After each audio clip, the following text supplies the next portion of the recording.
You are listening to a short story on GabrielleMarieKelly.com entitled Murder, She Wrote, Part 2, written by Gabrielle Marie Kelly, narrated by the Gift of Gab Productions. Content warning. This story explores themes of sexual violence. Reader discretion is advised. The Maserati came to a sporty halt in front of 1401 Elm Street. Veronica shimmied out and left the door open for the valet. "Good evening, Veronica. You're looking amazing tonight as usual," Juan, the tatted valet, yelled while catching the keys midair. "My dream is to win the lottery so I can afford to take you out in that dress." Veronica grinned, continued her strut toward the door, and said, "Never give up on your dreams, Juan, but that dream, I'm afraid, is more like a nightmare." Juan threw his head back in laughter with his mouth wide, revealing silver caps. The Monarch was an elegant and opulent restaurant and lounge perched on the 49th floor with views reserved for Dallas's most successful. A perfect place for high-powered executives to whisper deals over $20 cocktails and for luxury-draped dates to quietly agree on their hookups. Veronica came to observe and to be observed. In this circle, she was unknown, and that's exactly how she liked it. Checking her hair in the mirrored walls of the elevator, she noticed that it had increased in volume thanks to the humidity. She resembled a Victoria's Secret model, sans her wings. How fitting. Making her way to the bar, her heels clicking on the tiled floors, signaled her arrival. She sits, allowing her dress to ride up near her waist, and then crosses her legs. She orders her usual, a smoked old-fashioned with a Luxardo cherry. The bartender is an unfamiliar face, so she eyes her glass to judge their skill. The cedar smoke is dancing around the brim of the crystal and in between her fingers. She sips, and the bourbon takes center stage while the bitters linger in an herbal playfulness. The Luxardo cherry, a deep blood red, explodes like a velvet wine-like delicacy on her palate. As she brings the glass in for a second sip, she feels the heat of a body behind her. "Is this seat taken?"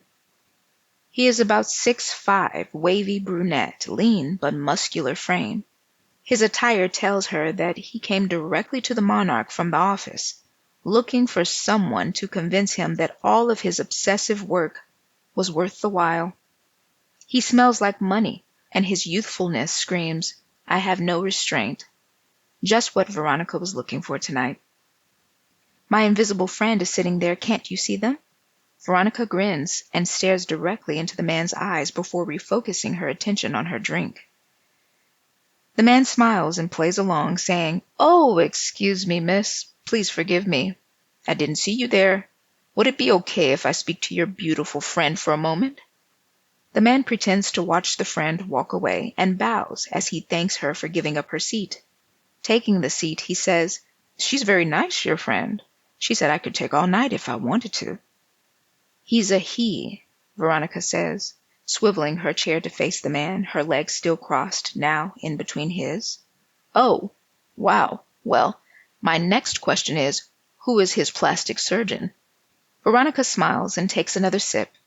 She notices that the man becomes more relaxed in his chair and begins to scan Veronica's body, starting with her hair. When his eyes reach her waist, she uncrosses and crosses her legs again, imagining that she is Sharon Stone in Fatal Attraction. "What are you looking for tonight?" she asks, knowing exactly what he wants to say. "No names, huh?" "Whatever you're looking for, I guess," he responds, knowing exactly what she wants him to say. "Your place or mine?" she asks. "Do you have a name?" Veronica finishes what is left of her drink, sits back in her stool, and raises her eyebrows as if to ask the question again. "Mine. And by the way, my name is Benson," he says, swallowing the last bit of scotch in his glass. "Vanessa," Veronica responds. Benson's passing air smells of scotch and baccarat. The protagonist in her newest romantic thriller would love him. An Oxford type with heathenistic desires. Would she fall madly in love with him to the point of obsession? Or would his selfish exploits lead her to vengeful insanity? How could she know? Just like in real life, Veronica never really knew the ending of any story. He signals to the valet to retrieve his vehicle, and then turns to Veronica, grabs her waist, and slightly crouches to meet her eyes, as if he's known her in a past life. "Have you ever ridden in a Maserati?" he asks. "A Maserati," she responds. He laughs as his G16 pulls into the driveway and signals her to hop in while holding the door open. Veronica loves this part of the date, the way that men usually pretend to be gentlemen wanting to please a woman until they escape the public eye. She knew better to be fooled. On the road, Benson swerves, mostly in his lane, to the sound of light jazz. When he does leave his lane, it is slow enough for other drivers to get out of the way. He is a decent driver and conversationalist. Veronica says very little. After all, he really doesn't want to know who she actually is.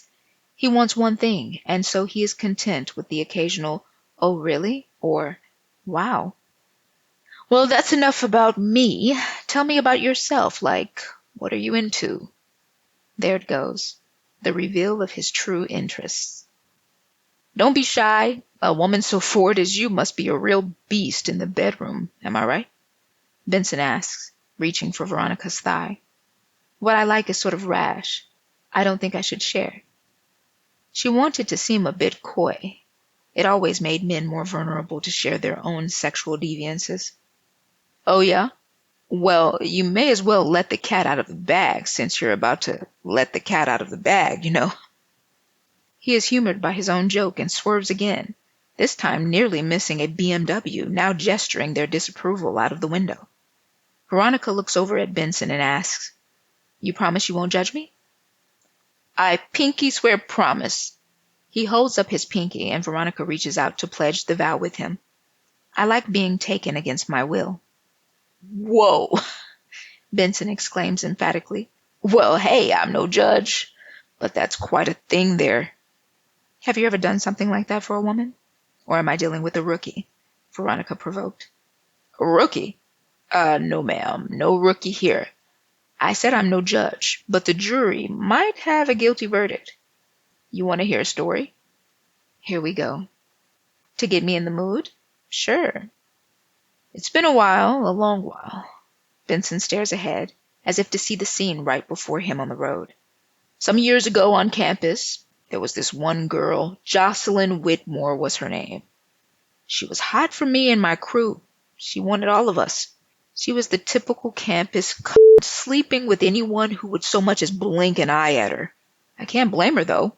If I was that hot, I'd probably pass myself around, too."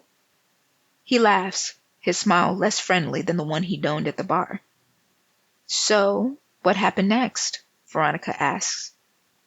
"Well, we invited her to a house party. It was just really the guys hanging out, and she kept nagging us to come smoke, so we invited her. We rolled up as usual and drank tequila all night. One thing led to another, and she started taking off her clothes. I was the least drunk, so I remember everything. She climbed on Ashton. She kept dancing on him until so you all ran a train on her. Is that supposed to be risque?" Veronica made sure to maintain a scoffed demeanor, knowing it would incite him to prove himself. "Hey, you mentioned that you like bondage. I was getting to that part." She said absolutely nothing about bondage. "Did she scream?" "Oh, yeah. She screamed. All night." Benson pulls into his garage, and just like that, the conversation is over. They walk through the door, and Veronica trails behind him as he drops his belongings near the entrance and leads the way to the kitchen. He holds up a half-empty bottle and says, "Would you like a glass of whiskey? It's Blanton's." Veronica cuts him off with a kiss and asks him to take her to his bedroom. Removing his shirt and kissing her, he guides her up a winding staircase. Opening her eyes to watch her step, she catches a glimpse of a tanned Asian woman with 2 preschool-aged children hanging on the wall. He has a type. Don't worry, she's with the children visiting her parents in the Philippines. They won't be back for another month. Turning around slowly, he grabs her hand behind his back and opens the door to their bedroom. The decor has a feminine touch. How many times had he led a strange woman to his wife's bedroom? Did he have the decency to wash the sheets after? Probably not. I need to take a piss. He stumbles away into the bathroom, his relief loud enough to mask the noises Veronica makes propping up her camera on a small bookshelf standing adjacent to the bed.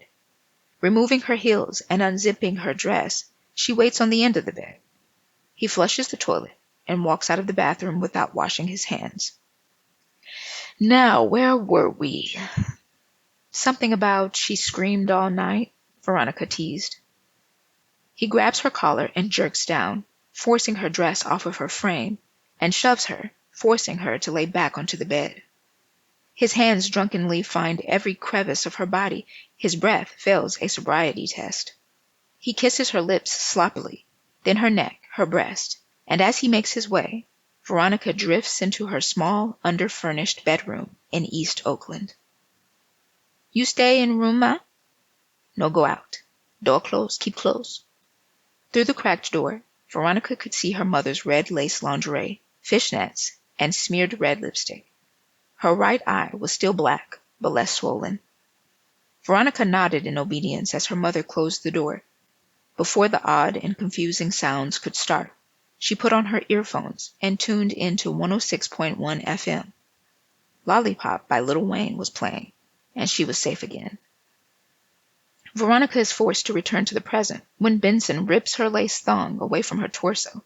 He tosses the torn garment, and it lands on a frame displaying a picture of his two small children being held by a gray-haired Filipina smiling into the camera. Stop. I don't want to do this anymore. Ah, I see. You're playing hard to get. Well, you come a little too far to go back, haven't you? I mean it. Get off of me. Benson looks startled, but ever more intrigued. He goes in for a kiss, and she slaps him.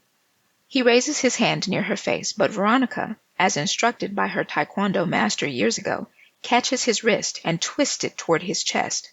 At the same time, her knee slides between them and presses sharply into the inside of his elbow. What the hell? Okay, that's enough. He tries to pin her back down to the bed, but Veronica snakes one leg over his shoulder and across the back of his neck. Her other leg folds under her calf, creating a triangle shape around his neck and arm. She grabs Benson's hair and pulls his head down while squeezing her legs together and holding her ankle to maintain the lock. This is a blood choke. She has 5 to 10 seconds until he is unconscious. In a couple of minutes, he will have brain damage, and a few minutes longer, his brain will shut off and his organs will follow. Realizing the seriousness, Benson uses his free arm, desperately clawing at Veronica's legs, attempting to release the pressure. When this fails, he twists himself, but only locking him deeper in place. He starts wheezing, and his chest heaves under the weight of sheer panic. Bitch, get off of me! His voice is strangled as he attempts to gasp, but it is not air that he lacks. His face goes from beet red to ghostly pale, testifying the loss of blood flow. Anger becomes panic. Panic transforms into desperation, and desperation settles into a sluggishness, and still, Veronica does not release him. His movements become jerky, and then his arm falls limp. 911, what's your emergency? I need to report a man. He tried to rape me. I defended myself, and now he's not breathing. He needs medical attention. Ma'am, are you in danger now? Where are you? I'm safe now. Veronica gives the address and avoids the dispatcher's attempts to obtain personal information. When asked if she wants an ambulance, she insists on remaining anonymous and expresses that she would take herself to the hospital the following day.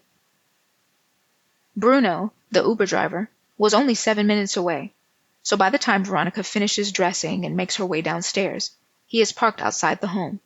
About a mile into the drive, the police and ambulance come barreling down the street. It looks like they're going to the neighborhood we just left.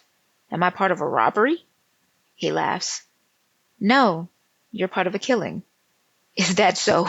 Well, you're much too pretty to be a murderer. She said absolutely nothing about murder. He looks into the rearview mirror to assess his prey and begins explaining how he drives for Uber just to meet new people and to make an extra buck. The same story every time. Bruno pulls up to Veronica's front door, places the car in park, and then turns around, holding his position with his hand behind the headrest, and asks, Would you like me to help you carry your bags up? Veronica sees the lust growing in his eyes and smiles. Sure, I could use help with the dead weight. Hi, my name is Gabrielle Marie Kelly, and I'm the writer behind the short story you just listened to, entitled Murder, She Wrote, Part 2. If you liked this story and want more, please subscribe to GabrielleMarieKelly.com. You can also follow my work on social media, at Gabby the Author, on Instagram, TikTok, Threads, and YouTube. Thank you so much for tuning in, and happy reading.